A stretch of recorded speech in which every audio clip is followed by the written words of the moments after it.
How's it going out there, everybody? Hope everybody's having a great day. Thanks for joining me for a weekly recap where I go over my week of trucking. I am leased to an 80-20 split reefer carrier. I don't talk about the carrier. This week is going to be from the end of January 2023. If you're watching in the future, thank you. Be sure to smash that like button, subscribe if you want to see more of these.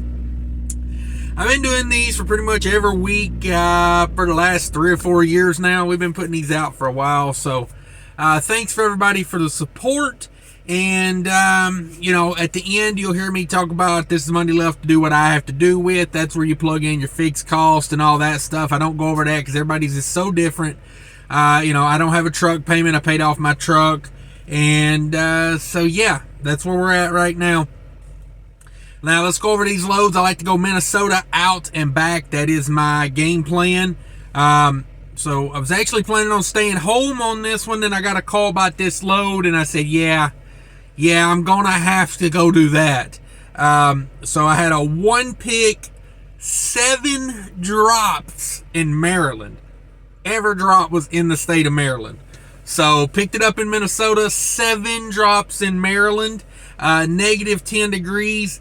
20,000 pound load, and 22 empty miles on that, 1248 all in miles on that. So 1,270 all in miles on that. That load paid $6,000. That's how you get me to come to work on a day off. You say, we got $6,000 for you. And I'm like, yeah, that sounds about right. I'm gonna have to go to work for that one. And then coming back out of Maryland, my normal load actually didn't run out of Maryland, so I had to go find something else. I went up to Jersey. I got me a 2-pick, 1 drop out of Jersey. Similar load as I had done the week before. Not the greatest of loads, but definitely paying above average for Jersey back to Minnesota. But you're also earning it because, man, are these loads kind of a pain. Kind of a pain. That loads 35 degrees, 41 empty miles on that, so not bad on the empty miles this week. 1247 on the loaded miles, and that one was like 42,000 pounds, and that's 1288 all miles on that one, and that one paid $3,200. So still not a bad load. That was a full 7-day week right there, because those multi-stop loads like to drag it out a little bit. Probably normally when I go out to Maryland and back, it's about a 5-day turn. But this one was full 7 days. And not bad week overall. So gross revenue for the week with these 2 loads was $9,200. My 80% of that I get to the truck is $7,360. It's a pretty good week. My goal here lately has been $7,000 total gross. So this is well and above my average gross here lately. Let's talk miles. We put in 2,558 all miles on this. 63 of those miles were empty miles, leaving me 2,495 on the loaded miles. So just a hair under 2,500 on loaded miles.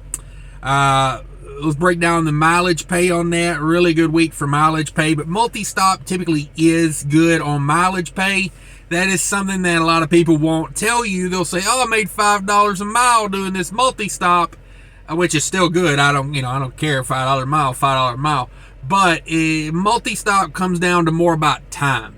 Whenever someone calls me with a multi-stop load, the first thing I ask is, when's it final?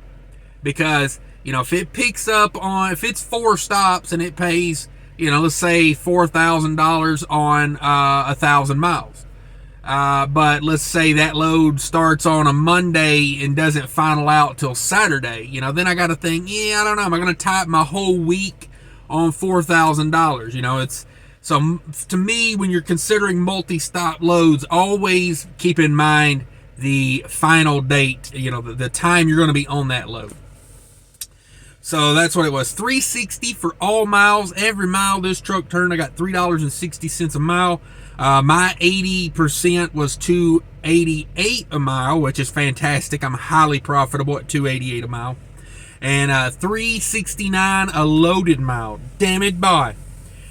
So let's go over the variable expenses real quick for you. kind of show you how trucking breaks down. Now, to be clear about it, I have a very fuel efficient operation. I take fuel savings very serious. If you want a hood truck and you want to idle that bastard all day and all night, you are not going to get the numbers that I am trying to achieve. You're just not. If that's what you want to do with life, I ain't hating. Follow your bliss, as I always say. But my bliss is to stack $100 bills on top of each other in my hand. After I've paid everything for the week, I like to have them $100 bills, big face preferably, the new ones right on top of each other. And I like to mush them. I like to smell them. I like to fan my face with them. Hell, I like to just rub it on me sometimes. I don't know, get weird with my money. Come on. So put it in a big pile and lay on it. I don't know. So you do what you do you, and I do me. I like to put my money to my ear and see what it's saying to me. Mostly it says I love you, cash, and I say I love you back. But diesel, 1608 on diesel for the week. $2.39 on reefer fuel for the week. So that's another thing you got to factor in with multi-stop. Multi-stop, you're going to use a little more reefer fuel because you're sitting there with your doors open at the grocery warehouse for 5 hours while they unload you, and that damn thing's just a screaming, trying to keep it at negative 10 degrees. And what can you do about it? What can you do about it? You can't go in there and make them hurry up. You're kind of at their mercy. So $32 in diff fluids. $13. I did scale the load coming back because it was heavy. $4.77 in tolls. Lord have mercy. That's how it is though. When you go through, when you go from Minnesota to Maryland up to Jersey back to Minnesota, you're gonna pay some tolls. You could take the 5-day route, and go, this road to that road to this road to that road. But is it really worth it at that point? Sometimes it is. So I went around the Indiana toll road on this, but I do what I can. $17 on parking. I did have to pay for a parking spot out there. So gotta do what you gotta do some days, And that was it for variable expenses. 2,386 American dollars I paid out in variable expenses. We bring over my 7,360 and subtract that 2,386. That's going to leave us. I ain't sharing it with you. That leaves me. Let me clarify real quick. I am not sharing this with you, the viewer. I'll share the information. I'm not sharing my money. Like I said, I like to do weird things with my money. So that leaves me $4,974, $49.74. I put $500 of that over to the maintenance account, and that leaves me $44.74 to do what I have to do with. There you go. $44.74 left to do what I have to do with. Basically, I got to pay some insurance out of that. I got to pay some taxes out of that. I got to pay some bills out of that. I got to pay some. You know what I mean? Like, you know how it is. You know how it is with money. You wanna keep it, but everybody in the government's got their hand out getting in your wallet. So that's what it is. Still an amazing week. If I can do $44.74 after variable expenses, I consider that an awesome week. And the fuel cost for the week for the truck fuel, I don't calculate the reefer fuel because I told you how much it was. But as far as like per mile cost to operate the truck for a week on fuel was 63 cents per mile. So it's pretty good. 63 cents a mile. Like I said, this is the end of January here. I'm recording, talking about this week. So I'm happy with 63 cents. It's not as good as I want it to be, but factors.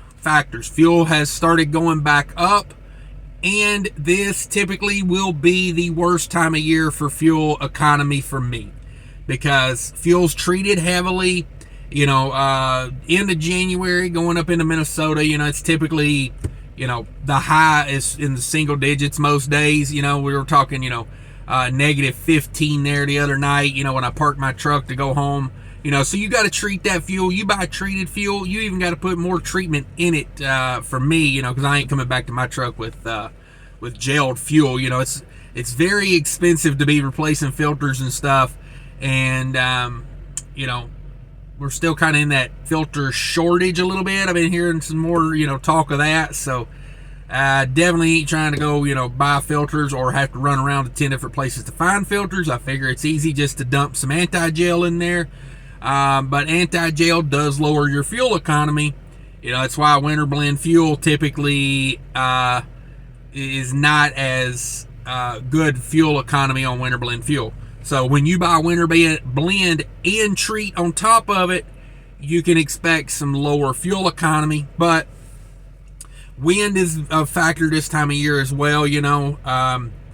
I had a week, like a couple weeks ago, where I drove straight into a 23-mile-an-hour wind for the majority of a day, like 400 miles, like from like Pittsburgh to freaking Chicago, was basically straight into the wind. It's just that time of year. It's just that time of year.